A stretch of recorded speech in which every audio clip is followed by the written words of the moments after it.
मंगरुआ ने सजा ली है चौपाल, और जैसा कि मंगरुआ अक्सर कहता है कि चौपाल पर कभी बड़े भाई बैठते हैं, कभी छोटे भाई बैठते हैं, बड़े हैं छोटे हैं, लेकिन मंगरुआ अपने बड़े भाई के नाते लौ सिंह जी का स्वागत करता है अपने चैनल पंचायत कौर पे।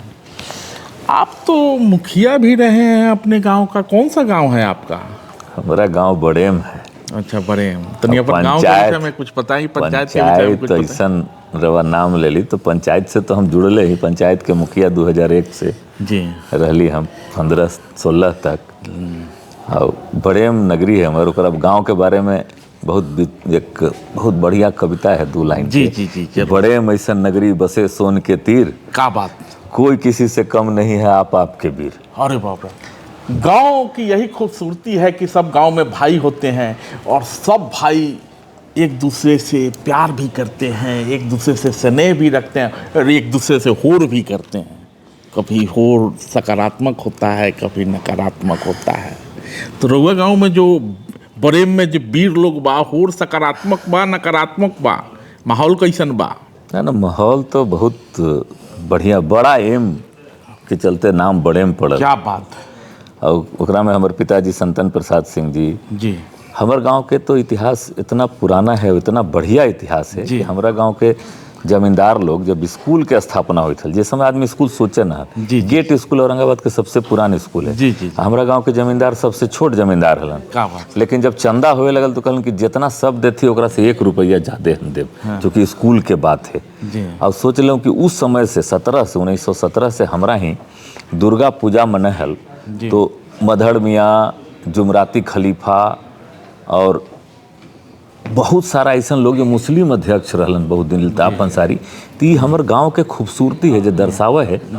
राजपूतों के गांव है, बाकी सब लोग वहाँ के क्षत्रिय सचमुच क्षत्रिय है, सब लोग के अपना अंदर में समाहित करके रखा, तो कभी कोई सामाजिक विद्वेष न हुए, आपस में लड़ाई तो एगो गांव न बटता है न कटता है, बटोगे तो कटोगे का जितना भी नारा दे लीजिए, जमींदारी भले ही छोटी हो दिल बड़ा होता है।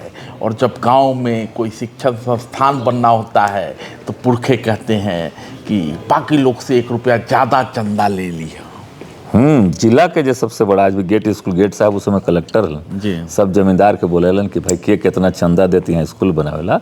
ऊ में हमारा गांव के जमींदार फौजदार बाबू कहे कि ना हम तो सबसे छोट जमींदार है, सरकार जितना सब बड़े बड़े लोग देतन ओकरा से 1 रुपया हम ज्यादा देते, अब 1 रुपया ज्यादा दिलन। ई हमारे गांव के लोग के सोच रहा है। और और चौपाल है, इस चलते हम अपन मगही के भी इस्तेमाल करें। रउआ भोजपुरी भी कर सके, हम भोजपुरी भी बहुत उतने अच्छा से बोले, अपना भाषा में भोजपुरी भी पूछ सके ही, मैथिली भी पूछ सके, तीनों भाषा बहुत अच्छे से बोले। गाँव के बात होता, गाँव के हमारे खूबसूरती है कि देखो हमारे गांव के सबसे बड़ा खूबी का है कि सब संप्रदाय के लोग हत और सब जाति के लोग वहाँ बस हत। सोन किनारे बसल गांव है और देश के इकलौता गांव है जहाँ 3 गो सरकारी महोत्सव है, 4 सरकारी, 1 मेला और 3 सरकारी महोत्सव मनावे वाला पूरा इंडिया में एको गांव नहीं है, बड़े में इकलौता गांव है।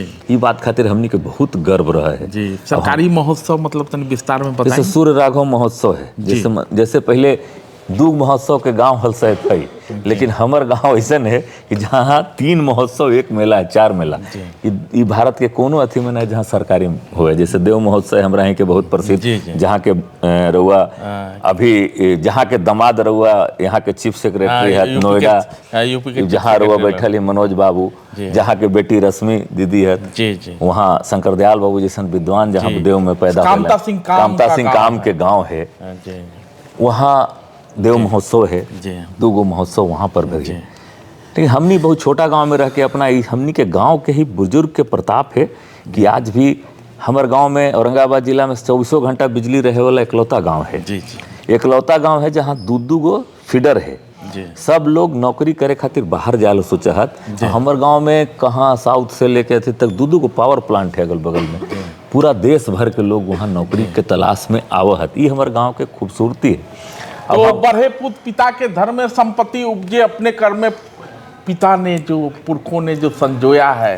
15 साल मुखिया रहे हैं लव बाबू आप, उस थाती को कितना बढ़ाए या लूट खसोट मचा दिया? मुखिया जी को तो काम है लूट खसोट मचाना। यही बात बहुत सही बात रुआ कहली। अगर हमरा कमाए रही तो हम मजबूरी में राजनीति में ना जाए वाला व्यक्ति जी। हम पढ़ली, बहुत अच्छा संस्थान से पढ़ली, DU में भी पढ़ली, JNU में भी पढ़ली जी। और ओकर बाद जाके हम डिसाइड कर लेली कि गांव के सेवा करे लहे जी। और एकलौता हम इहो बतावी थी सशरीर 5 बार पंचायती 4 बार पंचायत के चुनाव जीते वाला एकलौता व्यक्ति ही बिहार के। हम केकरो पत्नी रहल है, अपने रहल है, अलग बात है। जी जी। हम 2 बार से ऊपर मुख भी, चूँकि बाकी रिजर्व है, सरकारी ऐसा व्यवस्था है, और 2 बार सशरीर मुखिया रही, 3 बार मान लो मुखिया अलग हो गए, एक हमर प्रतिनिधि के रूप में मुखिया रहलन, लेकिन सशरीर सबसे ज्यादा बार। और ई चुनाव कोई पार्टी के टिकट ना हो, गांव कितना बदलल। वही बात तो कही थी कि गांव बदलल के 3 गो महोत्सव है, हमरे बात शुरू भेल। हमर गांव के एक एक गली में रहुआ कंक्रीट के रोड मिलत, थोड़ा बहुत तो खैर कमी हर समय रहे है, 24 घंटा बिजली मिलत। और बिहार के एकलौता गांव है जहाँ खातिर 3 फीडर है 500 घर में, 400 गाँव। आबादी कितना? आबादी हमारा गांव में करीब 3000 है। अच्छा, पंचायत में और कौन कौन गांव बा? कंकेर है, ओबीपुर है, तेतरिया है, हरचंदपुर, पचमोस, सिमरा, रउआ एगो टोला भी है रघुनाथपुर के। हमनी के अपन गांव बरेम के, मतलब जिसका बड़ा एम हो वो बरेम तो बदल गए। बाकी पंचायत में का पूरे पंचायत में रउआ कही थी कि एकलौता पंचायत है जहाँ रिंग रोड के जैसे रिंग रोड के परिकल्पना हुआ है, हर गांव में हम रोड पहुंचा दिले।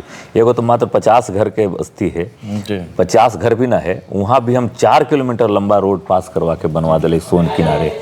और सोन नद महोत्सव भी करावी थी कि वहाँ तक अधिकारी पहुँच के देखत कि वो एक छोटा सा गांव के का तकलीफ है।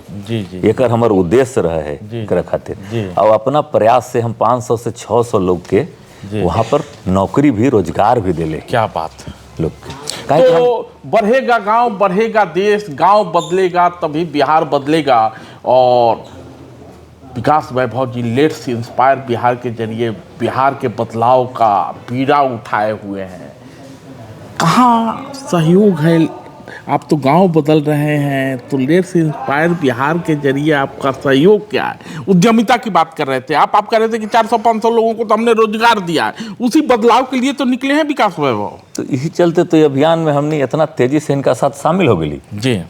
अगर हुआ कहब तो हम हिंदी में बोल सकते हैं, लेकिन हमारा मन ही बड़ा अच्छा लगे है। अपन भाषा, अपन गांव, अपन माटी से बिहार हमरा कुछ ना है। और मिट्टी हम अपन गांव के हमेशा अपन पॉकेट में रखा है। प्राण कहाँ छूट गए, लेकिन अपन मिट्टी रहा जरूर पॉकेट में कि हम दफन हो जाए। तो ये भाव हमनी के शुरू से है। विकास वैभव जी जब पहला बार हमरे ही पोस्टिंग हो हलन, उस समय से हमनी के संबंध है। उस समय हमरा ही आव हलन जहाँ नक्सल के बहुत बड़ा प्रभाव हल, तब भी हमरा ही रुका हलन। जैसे ही ज्योति जगलन तो पहला व्यक्ति हम जो इनका समर्थन में खड़ा हो गई। और राउत जानकारी खातिर बता दूं कि इंडिया से बाहर जे भी प्रोग्राम भेल है ओकर एज ए स्पीकर हम ही दुबई में, शारजाह में, सिंगापुर में गेल ही अपन बात रखे लेट्स इंस्पायर बिहार के। तो लेट्स इंस्पायर बिहार एक मुहिम और लोग के एक मूल मंत्र हो गए है। देखो हमनी में क्षमता के कमी ना हल। हमार जब पूर्वज उस समय जब कल्पना ना हल कहीं पढ़ाई लिखाई के, तो सोच रहे नालंदा विश्वविद्यालय और विक्रमशिला विश्वविद्यालय के स्थापना बिहार में भेल, तो कुछ सोच के भेल ना। जब बिहारी शासन कर रहे, बिहार के पराक्रम रहुआ देख लूँ, बिहारी के शासन से भगवान भी डर रहे। मथुरा से द्वारिका जे राजधानी लेके कृष्ण के केकरा डरे जाए पड़े? जरासंध के डर से, जहाँ जरासंध मगध के सम्राट के डर से। तो मगध जब शासन करे हो, बिहारी शासन करे, तो सीमा के बांध टूट जाए, वो अफगानिस्तान से पार तक पहुंच जाए। ये बिहारी के ताकत है। तो जैसे तो बिहार और बिहारी के ताकत तो बहुत है, जेकर बखान लौ कुमार जी, लौ सिंह जी कर रहल बान। लेकिन पिछड़ा के ठप्पा काहे नहीं के छूटत? गौवा से बदलाव अतना बदल गल बिहार, और सबन अतना बदलता नहीं तैयो बिहार पिछड़ल बा। एकदम ओकरा के कैसे इंस्पायर करम? उहे जागृत करला तो हमने निकलल ही कि हमनी में क्षमता है। हमनी जब सोना ही, तो सोना के जरूर 1 लाख टुकड़ा कर दे वो सोने ना रहता ही, दूसर कुछ हो जाता है। हमनी में गुनवा है, बस एक धागा में पिरोवे लहे। पूरा दुनिया के हमनी प्रकाशित करी थी। जहाँ विदेश में जाही सबसे बढ़िया पोजीशन पर के है भाई, तो बिहारी है।